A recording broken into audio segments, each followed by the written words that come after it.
खै हजुर खै, जुनै जोगी आए पनि कानै चिरेका, त्यतिखेरको दिन थियो यार।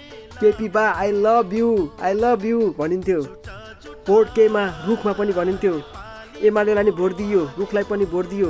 पछि माओवादी आयो, जङ्गल पसेर कतिलाई सोत्तर पार्यो। आउन त आयो, धेरै मत लिएर भोट पनि जित्यो। उसलाई पनि हँसियो हतौडा पनि भोट दिएकै हो, हामीले विचार गरेकै हो। खै त, न किडनी हाल्ने काम गरे, न जङ्गल पस्ने काम गरे, होइन, न गर्ने राम्रो काम गरे। सबै पैसा लुट्नमै गए। अब नयाँ आएको छ पार्टीहरू, जेनजिल ल्याएको छ, सब नयाँ पार्टीहरू एकजुट भएका छन्। रवि पनि, बालेन पनि, कुलमान घिसिङज्यू पनि, उहाँ हर्केजी पनि, उहाँ पनि हुँदै हुनुहुन्छ। अब हाम्रो एकदम भनौँ न माननीय महावीर पुन पनि हुनुहुन्छ। खै अब हामीले भोट दिने भनेको उहाँहरूलाई हो, पुरानोलाई दिने होइन। गए ती दिनहरू क्लास। अब हामी भोट दिने सिर्फ अहिलेकालाई, ओके।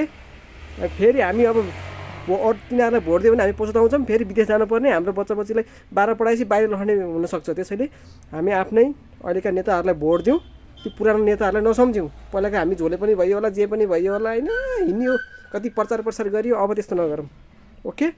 राम्रो मान्छेलाई भोट दिउँ है, विचार गरौँ।